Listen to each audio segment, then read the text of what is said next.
The briefing room was already full long before Staff Sergeant Mara Keaton slipped inside, the fluorescent lights humming overhead and washing pale light across half-finished mugs of coffee and scattered gear. Dawn hadn't quite broken yet, and that soft blue haze pressed faintly against the windows while quiet chatter drifted between rows of seats. The projector whirred above the rustling maps and shifting boots, Marines settling themselves in for another long day they could already feel in their bones. Mara took her usual place near the back, her helmet tucked under one arm, and her beat-up data book held close to her chest. Something she carried so often it felt like another part of her gear. Corporal Reddick spotted her first and nudged Lance Corporal Holt, smirking as he whispered, "Look who finally made it." Then, loud enough for half the row to hear, he added, "Let's hope the babysitter sniper keeps up today." Holt snorted and tossed in, "As long as she doesn't slow us down on the hills, we'll survive." A few Marines laughed, awkward, forced, while some kept their eyes forward, wanting no part in it. At the front, Captain Rowan kept talking through the mission, his voice steady as he tapped a laser pointer against the map glowing on the wall. When he said the name Brimstone Pass, something flickered across Mara's expression, a tightening around her eyes so small most would miss it. She didn't answer the jokes, didn't even look their way. She kept her gaze fixed on the terrain, as if studying a memory instead of a map, a place she understood far better than anyone else in that room realized. That valley wasn't just another waypoint to her. It was the same ground where 230 Marines had been ambushed at sunrise, and where one sniper held off an entire force alone until support finally broke through. Before the briefing continued, the narrator's voice cut in, reminding viewers to subscribe to Major Tom's Tales and drop a comment saying where they were watching from. Staff Sergeant Mara Keaton, now in her early 30s, carried the weight of multiple deployments, and a reputation few around her truly understood. Officially, she served as the battalion's sniper and designated marksman, but in daily life she blended into the crowd like any other seasoned NCO. She was smaller than most Marines, built with a compact, wiry strength rather than brute size. Her hair was always tied back tight, her posture controlled, her movements precise and quiet. She didn't swagger, didn't perform, didn't do anything that hinted at what she could do with a rifle in her hands. To younger Marines, she was simply the quiet sniper who kept mostly to herself, a calm shadow among louder personalities, easy to underestimate without even meaning to. Some assumed she made rank through easy assignments, mostly because they'd never seen the early years of the wars when firefights were constant and the Corps was running on fumes. A few joked openly that a female sniper was the Marine Corps checking a box. Whenever past engagements were discussed, the tone always shifted when she walked near. Voices dropped, jokes died mid-sentence. People suddenly remembered something on their phone screens. She listened more than she spoke, which only strengthened the illusion that she watched combat instead of living through it. But the truth of her past was nothing like the picture they had painted. Flickers of memory surfaced sometimes. Standing on a wind-whipped range as a young rifleman, out shooting nearly everyone on qualification day. Her instructor quieting an entire firing lane just to watch her grouping. A calm officer once telling her she had a rare feel for wind and distance and urging her to try for the sniper platoon. She didn't pass selection because she was intimidating or loud. She passed because she could stay motionless for hours, think ahead, and read the environment like a second language.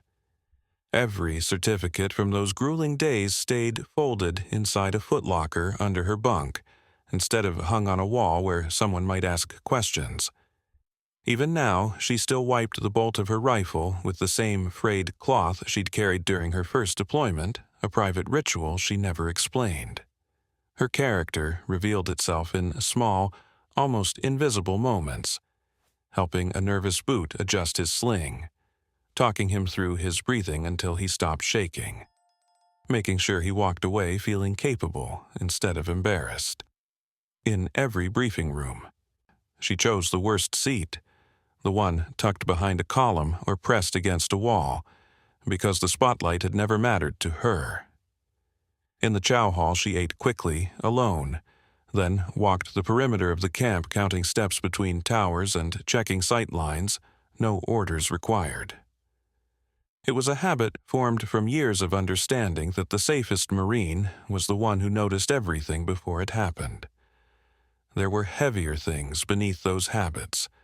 Late at night, under a dim lamp in her barracks room, she cleaned her rifle with the calm precision of someone tending to something sacred.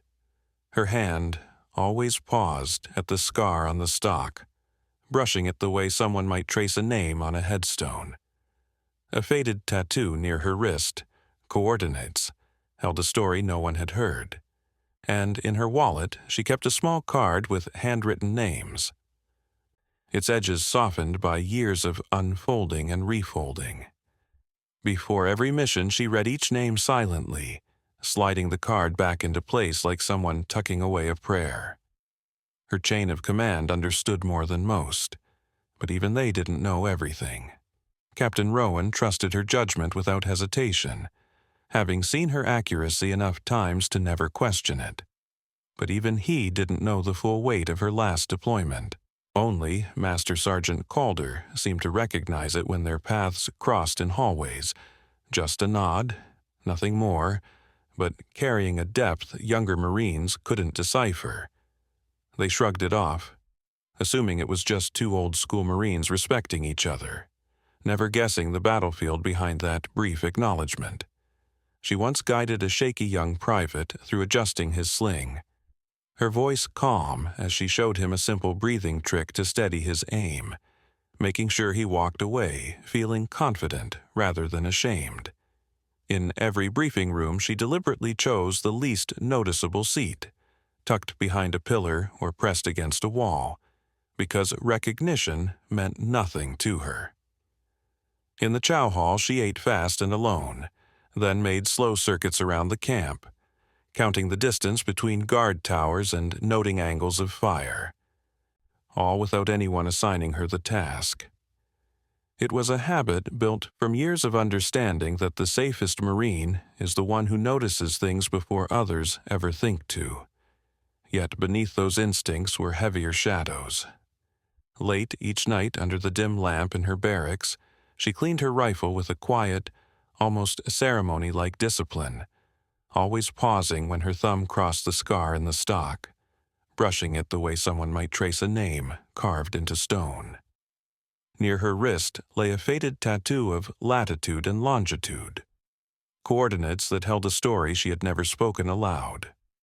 In her wallet, folded carefully, was a small index card covered in handwritten names. Before every mission, she unfolded it, read each name in silence, and slipped it back into place as gently as someone returning a prayer to its book. Her chain of command knew more about her than most Marines did, yet even they didn't carry the full picture. Captain Rowan trusted her judgment without hesitation, having seen what her eye for detail and precision could accomplish, but even he didn't know what she had survived on her last major deployment. Only Master Sergeant Calder seemed to truly see what she carried. When they crossed paths in a hallway, their simple nod held more understanding than any conversation. Younger Marines dismissed it as two older warriors respecting each other, never realizing the battlefield buried behind that glance. "Have you ever stood beside someone at work or school?" the narrator asked quietly, "thinking you knew who they were, only to discover later you knew nothing at all?" That idea spread through the battalion faster than any official order. In 2 days, at dawn, they would move through the narrow cut of Brimstone Pass to reinforce a remote outpost reporting unusual movement. Some Marines rolled their eyes, calling it just another long, dull convoy. Others whispered rumors in the barracks about rising enemy activity in the valley. Radios hissed with half-understood intel leaking through thin plywood walls while boots thudded back and forth in the dark. Mara didn't entertain rumors. She dealt in angles, elevations, and workable truths. In the cramped planning room, she stood a step behind the table, studying satellite images and topographical maps with more focus than anyone else there. While officers traced neat routes with dry erase markers, she followed the contour lines with her eyes, marking likely sniper hides and concealed firing points along the ridge. She spotted narrow shelves perfect for machine gun teams, pockets of shadow where rocket crews could wait, and stretches of dead ground where a convoy would be blind. No one asked her opinion out loud. The battalion already had its plan. To them, the valley was simply a waypoint. To her, though they didn't know it yet, it was something closer to a reckoning. In the staging area, diesel fumes hung thick in the air as nervous jokes bounced between Marines, checking plates, tightening helmets, and arguing over playlists for the ride. Mara moved between pallets and vehicles with her helmet under one arm and her rifle case in the other, quietly tracking who would be positioned where when they entered the choke point. Reddick spotted her near the back and called out just loud enough to draw attention. "Hey, Staff Sergeant, you can relax in the rear and sip coffee while the real fighters clear the road." A few Marines laughed reflexively, the sound rattling off metal. Others stared at their boots, uncomfortable but unwilling to speak. Mara didn't react. She walked past a stack of ammo cans and confirmed her vehicle assignment with the platoon sergeant in her steady, even tone, then asked one sharp question about designated overwatch positions along the valley walls. Her voice was professional, precise. The question hung in the air a moment before disappearing beneath more chatter and the slam of a tailgate. She let it go and continued her quiet checklist. Then the narrator's voice cut toward you. What would you have done? Laughed along with the crowd or wondered why no one listened to her? The day before they rolled out, the battalion ran a final range under a hazy sky. Heat shimmered above the ground as targets popped up at varying distances. Mara lay prone behind her rifle. The butt settled firmly into her shoulder. Her cheek welded to the stock like it had grown there. Beside her, a junior Marine fought his breathing, his shots scattering around the silhouette. "Slow it down," Mara murmured, guiding him through steady inhales and slow exhales. "Let the sight settle, don't chase it." She pressed off her own round between his, her bullet ringing steel at long distance with that unmistakable, flat, certain tone. When the spotting scopes shifted toward her lane, the cluster of impacts on her target was packed so tight it looked as if a single round had carved them all, and the range fell quieter without anyone intending it to. Holt watched from a few lanes down, tension coiling in his chest for reasons he wouldn't admit. "Yeah, cute," he called out, shrugging loud enough for others to hear. "Paper doesn't shoot back. Real men do their shooting when someone's firing at them." A thin ripple of laughter followed, brittle and uncertain. Mara didn't react. She simply gave the young Marine beside her a reassuring nod and reminded him about his trigger pull, speaking just as calmly as she had before the jab landed. She let the insult fade into the dust on its own. Still, a few Marines nearby noticed something they couldn't quite name. The way jokes always seemed to die the moment she settled behind her rifle, leaving only the metallic ring of steel and the clipped rhythm of range commands drifting through the air. Beyond the perimeter, the world was shifting fast. Intel reports hinted at fighters gathering in the region, slipping between villages and high ground under cover of darkness. Radio nets filled with static-laced fragments that made operations officers tighten their jaws. Maps in the planning room grew crowded with colored grease pencil marks, arrows looping like question marks across the valley. Mara studied those changes in silence, her eyes moving over them like someone tracing the lines of old wounds. She calmly suggested specific overwatch locations along the shoulders of Brimstone Pass and recommended entering under slightly different light with wider spacing between the vehicles.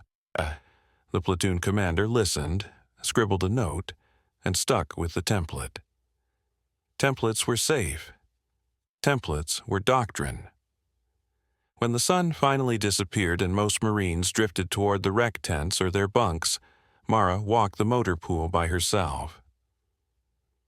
Engines ticked as they cooled, oil and dust hanging low in the air. She counted each vehicle, memorizing their call signs and imagining how they'd look stretched inside the valley, where the fire would come from, who'd get hit first, and how she planned to react when, not if, the worst unfolded. The night before movement, the chow hall swelled with that familiar mix of nerves disguised as bravado. Trays clanged, chairs scraped, voices rose and fell like small waves. Brimstone Pass had already turned into a story before they even reached it. Marines joked about how fast they'd dismount or how many fighters they'd drop the moment the shooting started. Reddick rode the energy like it belonged to him. Standing between tables, he raised his voice without warning. "Hey, Staff Sergeant Keaton," he called out, pulling every eye his direction. "How many ambushes have you actually been in?" He dragged the word "actually" until it became an insult wrapped in curiosity. Several phones appeared, someone expecting a snappy comeback they could laugh about later. The air tightened around her. Mara set down her fork, lifted her eyes, and answered in a steady, unshaken voice, "Enough to know we don't joke about them." For one full heartbeat, the entire room froze. Laughter died mid-breath. Trays stopped moving. A couple of Marines stared at her, realizing her reply wasn't meant to entertain them. Then someone at the next table cracked a joke about the food, and the spell snapped in half as the noise rushed back in. The narrator leaned toward the listener. Would you have stayed quiet, or would you have stood up for her? Night settled thick over the base as the final preparations fell into place.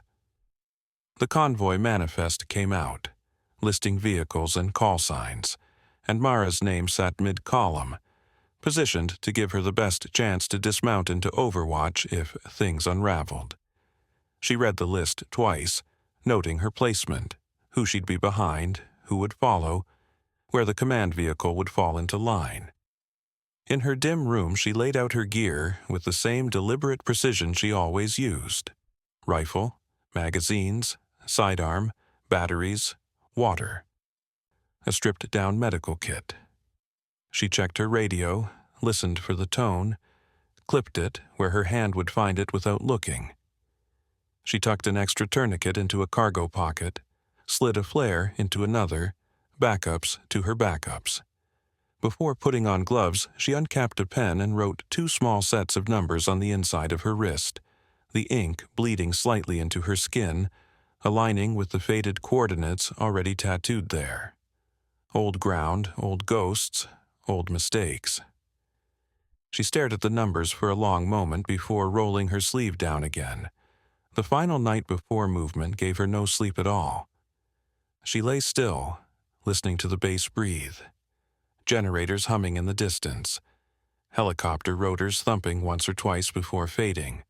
Someone laughing too sharply at a joke somewhere down the hall. Eventually, she sat up and cleaned her rifle one more time beneath the yellow glow of her lamp. By the time the sky lightened in the east, the motor pool was already alive.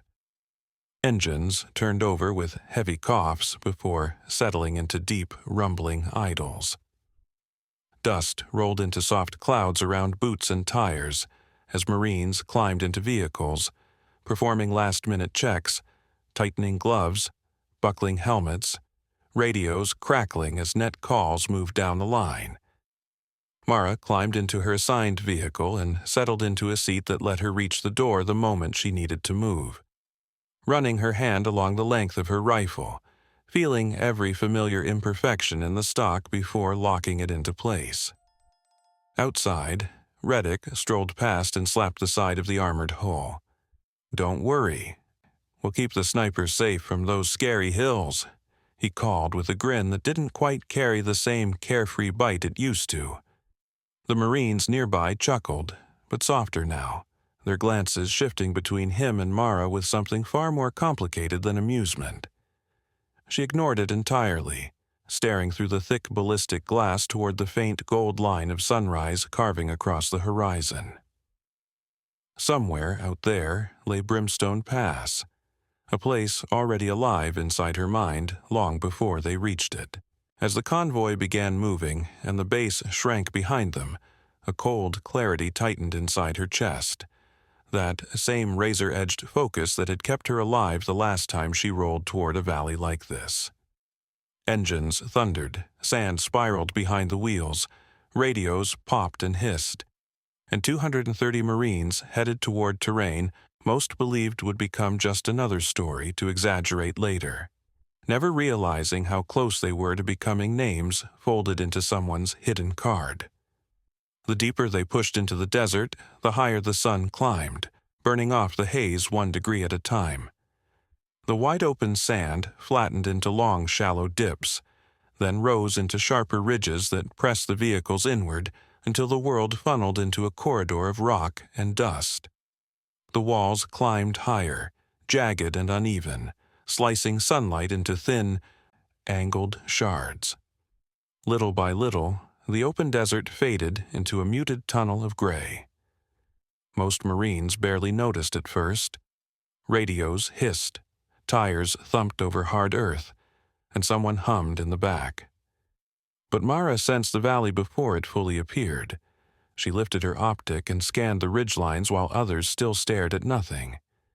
Her gaze tracked the shadow pockets beneath broken outcroppings, the narrow shelves that offered perfect firing angles, the way certain rocks held stillness too deliberate to be natural. She inspected the landscape the way someone revisits an old memory, not a new scene. Leaning forward, she called out low, measured distance estimates to the vehicle commander. 700 right shelf, dead ground at 850. Check that split ridge at 1 o'clock. Her voice remained steady, a tone she only used when something truly mattered. She shifted her posture, pressing her spine against the armor, hand lightly resting on her rifle in a way that would let her bring it up without wasting a second. Nothing about her movements looked like someone bracing for the unknown. They looked like someone replaying a moment carved into them long ago. Her breathing slowed into the same rhythm she used for long shots, that steady meditative cadence she'd learned while surviving another valley the Corps rarely spoke about. The vehicle lurched over a deep rut, jarring everyone inside. Mara's sleeve slid up an inch, revealing the scarred coordinates on her wrist. The young Marine across from her frowned, noticing. Another Marine, one with intel training, tried to read the numbers before the fabric fell back into place. Coordinates weren't decorative. They meant something. His gaze shifted to the half-open rifle case at her feet, where a faded patch peeked out, colors washed by sun and time. It wasn't a standard battalion emblem. It looked like recon, maybe even something rarer. He'd seen it once in a classified briefing. He stared, trying to reconcile the quiet staff sergeant with the reputation stitched into that cloth. The junior Marine she'd coached earlier watched her hands, her posture, the calm precision of her scanning. He'd seen Marines preparing for trouble. This wasn't that. She didn't look like she was getting ready. She looked like she was remembering. As the valley narrowed, a cold unease drifted through the convoy like a draft under a locked door. The engines echoed strangely, too sharp, bouncing between the rock walls in unsettling ways that made judging distance difficult. Mara tapped her radio. "Recommend slowing 10% in widening interval. she said, calm but edged. "Terrain's restricting movement." The platoon leader acknowledged, but barely eased the speed. Maybe pride, maybe stubbornness, maybe not wanting to look spooked in front of his Marines. Whatever the reason, the pace stayed nearly the same as dust pulled into long suspended veils behind them. Then, suddenly, a bird burst from the rock above them, wings thrashing into the air. A faint metallic glint flashed on the ridgeline, so quick anyone else might have missed it. And on the valley floor the dust hung unnaturally still, the way it settles when something waits beneath it. Inside the vehicle, the emotional temperature shifted. Conversations died mid-sentence. Even Reddick and Holt, once loud, fell silent, eyes scanning nervously. The valley felt wrong, like a long-held breath. Mara's focus locked onto a sharp saddle in the rocks, narrow and angled, offering ideal fields of fire and clean escape routes. If she were setting up an ambush, that's exactly where she'd put her sniper team. Her jaw tightened. Without thinking, she tightened her helmet strap and checked the door latch, one clean push and pull, the habit of someone who had needed to exit fast under fire before. The radio crackled, a broken burst of static. Possible movement ahead, unable to confirm. It lasted less than 2 seconds, but it was enough. Mara flicked her safety off and quietly chambered around. The sound was soft beneath the engine noise, but she felt it settle through her hands like a switch being flipped inside her chest. She shifted her feet, bracing one hand on the door handle, positioning herself to move the moment the world cracked open. These weren't dramatic gestures. They were the instincts of someone who had survived this once already. The narrator's voice slipping into the space between heartbeats. All of it. Every controlled breath. Every subtle shift of her body. Every quiet glance along the ridgelines wasn't the behavior of someone walking into their first ambush. It was the muscle memory of someone who had barely survived one before. The first warning didn't come as a sound, but as pressure. A strange, heavy stillness that settled over the valley for half a heartbeat, as if the ground itself held its breath. And then the world tore open. The lead vehicles were struck immediately, rounds slamming into their armor with metallic screams, sparks erupting as bullets shredded the dust. A blast erupted beneath the forward Humvee, kicking it off its wheels and sending a storm of debris spiraling skyward. Machine guns opened up from both sides of the high ground, stitching fury across the valley floor. The strung-out convoy, pinned between sheer walls of stone, instantly became a cage of choking dust and splintering noise. Marines dove from turrets and doors, some shouting range calls or trying to mark positions, others frozen as chaos swallowed the sound around them. Orders snarled together over the radio, chopped apart by static and overlapping voices. A few Marines fired back blindly, their rounds sparking uselessly off the rocks. Fear here wasn't cinematic. It was raw, shaken breaths and trembling hands and eyes wide with confusion, unable to find where death was coming from. And through that, Mara moved first. Cover left, behind the wheels, move now. Her voice cut through the panic like a scalpel, sharp, precise. Not loud, effective.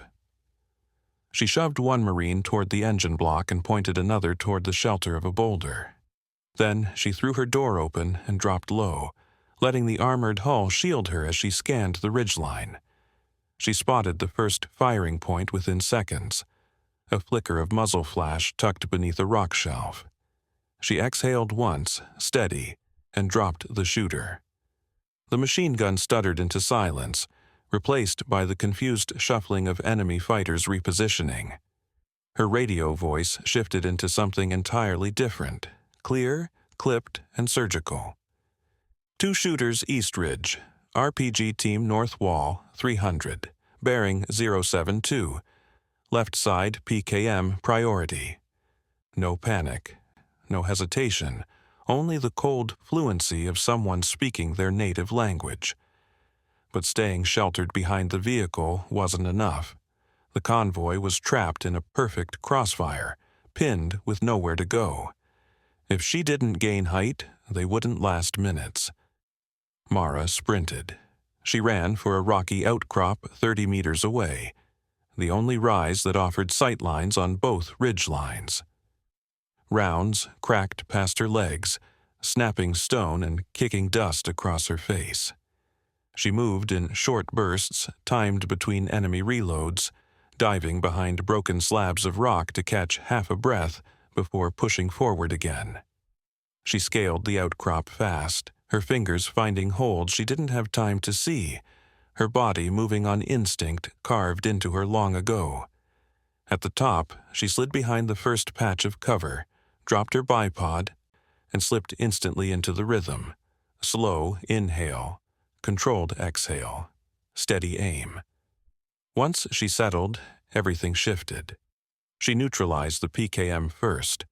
One round to drop the spotter, another to drop the gunner. Marines, pinned behind a burning vehicle, suddenly had space to move. A shaky radio voice cracked through. "Whoever took that gun, thank you." She didn't respond. She was already scanning for the next threat.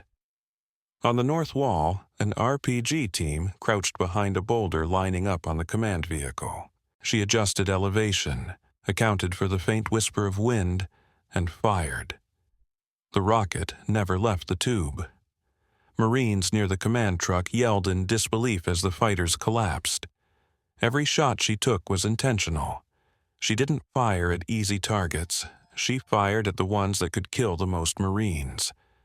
She calculated angles, sight lines, where spotters hid, which guns controlled the kill zones. She hunted the enemy as if she had lived inside their playbook for years. Below, Reddick crouched behind a tire, hands trembling as he fought a magazine into place. He looked up during a brief lull and saw muzzle flashes blinking from Mara's position. Sharp bursts followed by enemies dropping in clean arcs. His breath caught. "That's Keaton," he whispered, stunned. "That's all her." Nearby, the young Marine she'd coached earlier crawled toward better cover. When he heard her voice through the radio, "Shift left, two-man team moving on your flank." He obeyed instantly. Her tone wasn't optional, it was oxygen. Seconds later, a round snapped into the dirt where he had just been. He froze, realizing she had saved him without even seeing his face. Radios flooded with panic. Who's on overwatch? Where are those shots coming from? Whoever's dropping the RPGs, keep it up. One answer cut through. "Keaton, Staff Sergeant."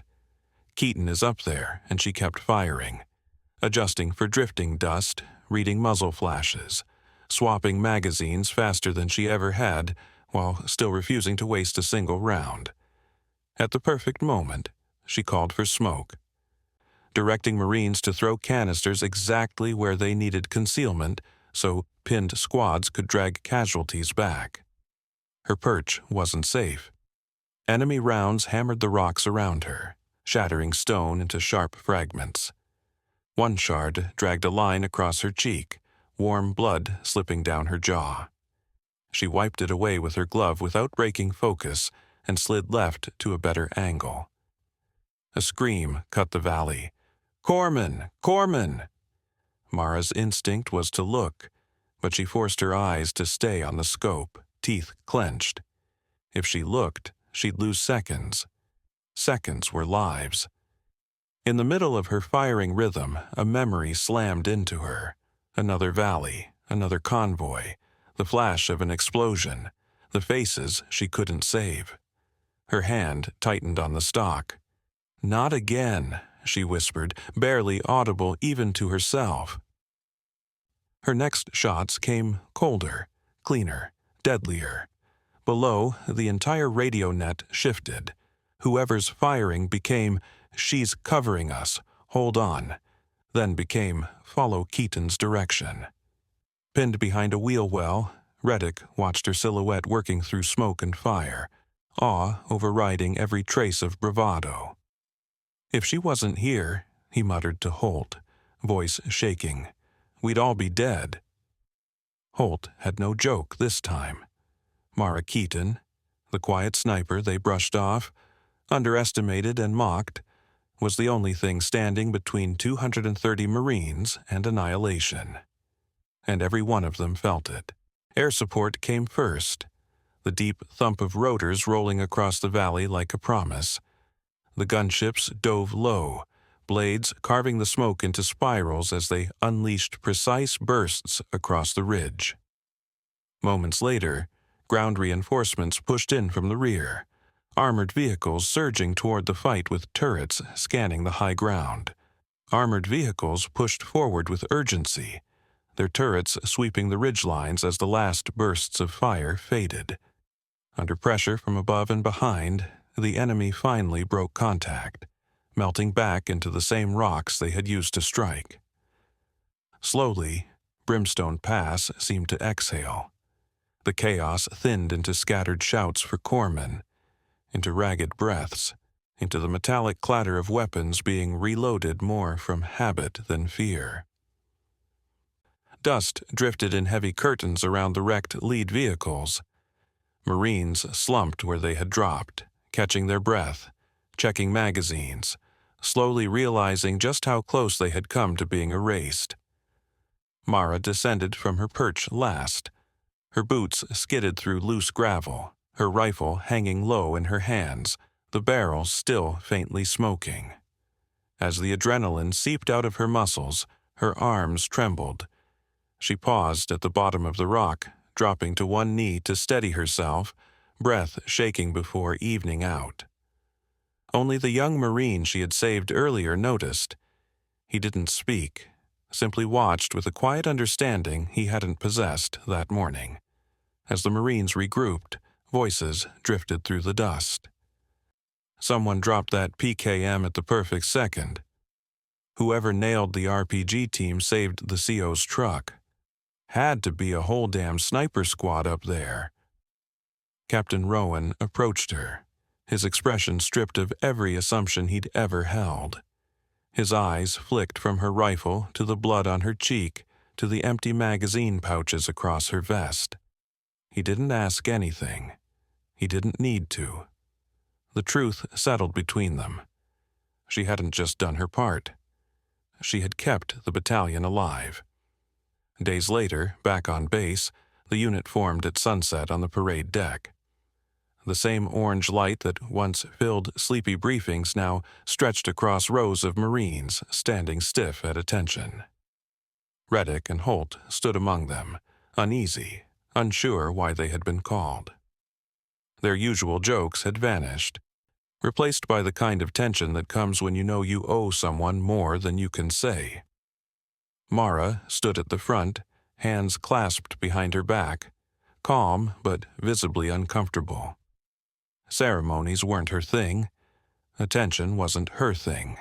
But orders were orders, so she stood still, steady, unreadable. A senior officer stepped onto the platform.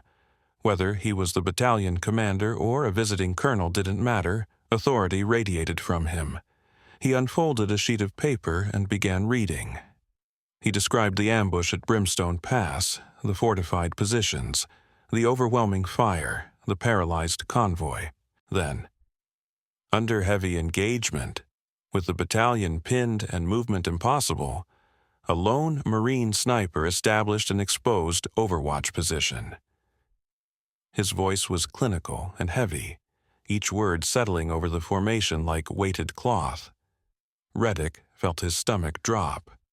Holt stared at the ground, unable to meet Mara's eyes. The officer continued. Engaging machine gun teams, RPG units, and command elements with precision, her actions prevented catastrophic loss of life and enabled the battalion to regain control until reinforcements arrived. Silence swept across the ranks. Then the officer spoke her name. Staff Sergeant Mara Keaton. It rippled through the formation like a current.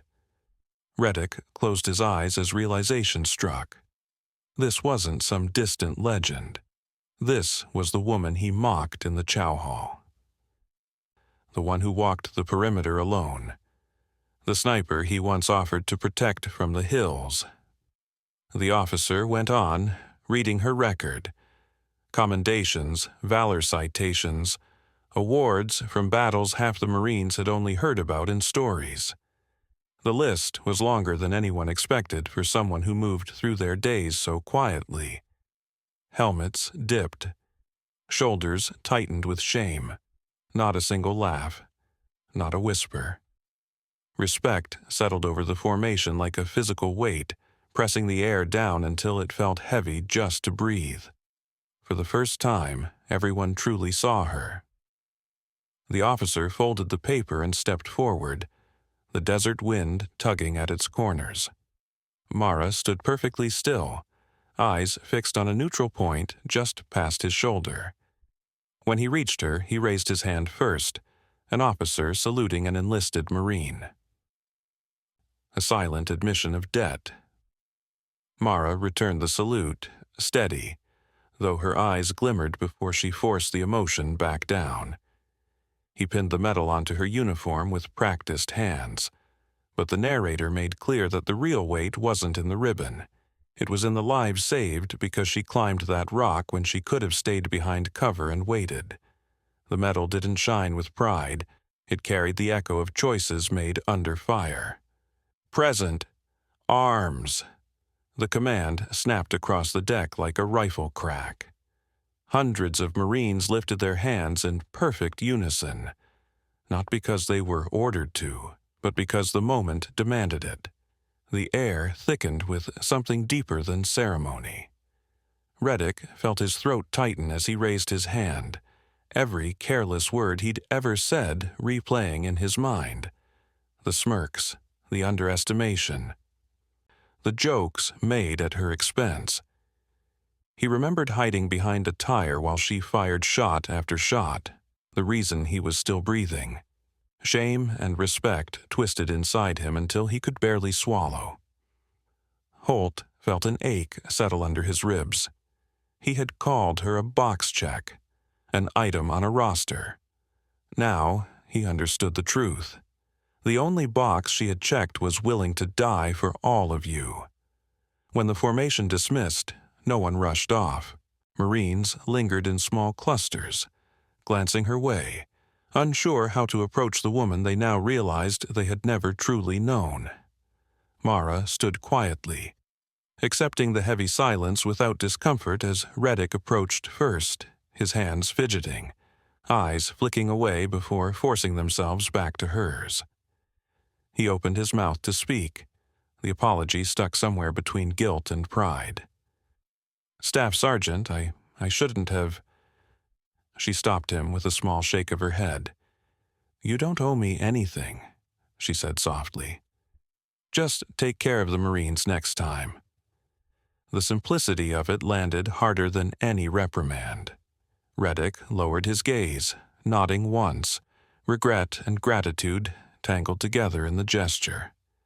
The young Marine she had coached before the mission stepped forward next, his voice trembling as he whispered, "Ma'am, thank you for saving my life."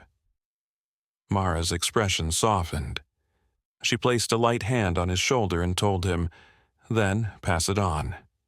Make the next Marine better." There was no pride in her voice, only duty, the same duty she had carried through valleys most would never hear about. Across the deck, Master Sergeant Calder watched without approaching. He didn't need to. The look he gave her carried years of unspoken understanding, a silent nod between two people who had seen the same kind of nights. The atmosphere shifted. Quiet, grounded, respectful. Conversation softened, postures straightened, and what settled between them wasn't awe but genuine, earned respect. The narrator circled back to where the story began. The same Marines who once snickered in a briefing room now stood with quiet reverence. No more smirks. No whispered judgments. The room that once dismissed her now understood what true strength looks like. The kind that doesn't need noise, only action. Mara walked away from the fading ceremony not to savor anything she'd earned, but to slide back into her simple rhythm of service. She checked on Marines in the barracks, reminded one to clean his weapon properly, made sure the younger ones didn't feel alone. She never chased recognition. She lived as she always had, steady, quiet, the kind of professional whose courage spoke louder than she ever would. That night, after the parade deck had emptied and darkness settled across the base, Mara sat alone in her room. The medal lay on the table beside her, catching the warm yellow glow of her lamp. Next to it rested the worn index card she carried everywhere, edges soft from years of unfolding before missions. She opened it gently, eyes moving over the handwritten names. She lifted her pen, hesitated, then added the names of the Marines lost in the ambush. Her fingers trembling, not from fear, but from the weight of memory. When she finished, she whispered a few quiet words for them, soft, personal, meant only for the stillness of the room. Her hand drifted to the faded coordinates tattooed on her wrist. Widow marker. The valley that had nearly broken her once. Today she faced another, and refused to let history repeat. What she felt wasn't triumph. It was relief laced with sorrow, a familiar mixture she had learned to carry. The citation lay folded beside the medal. She picked it up, traced the crease with her thumb, then slid it into a drawer where it joined every other ribbon and commendation she had hidden over the years. And when someone later asked about the medal pinned to her uniform, she answered the same way she always had. We all fought. I just had the better view. It wasn't modesty, it was truth. She didn't see herself as a hero, just a Marine who did what had to be done when it mattered most. The narrator stepped back, letting the quiet settle before speaking to the listener. Some heroes move loudly, others walk so quietly we never notice them. They stand behind us in grocery lines, teach our kids, fix our cars, ride the bus home after long shifts, or sit alone in the corners of rooms where no one thinks to look. They carry valleys inside them, memories of nights lit by tracers, of names written on folded cards, of choices made in seconds that shape the rest of their lives. We rarely hear their stories, they rarely offer them. But sometimes, like in that valley where 230 Marines were pinned down, the truth steps into the light. Courage revealing itself not through noise or swagger, but through the steady resolve of someone who stands when everyone else is forced to kneel behind cover. And the lesson settles gently but firmly. Respect isn't earned by who speaks the loudest, but by who is willing to stand alone when the fire is heaviest. Dawn in that valley could have ended in silence, in loss, in names written on someone else's card. Instead, one quiet staff sergeant held the line for 230 Marines, her courage steady, deliberate, and deeply human. As you finish this story, take a moment to consider the veterans in your own life, the ones who may never tell you what they survived, but who carry memories just as heavy. And if this story moved you, subscribe to Major Tom's Tales, where these voices live on for generations.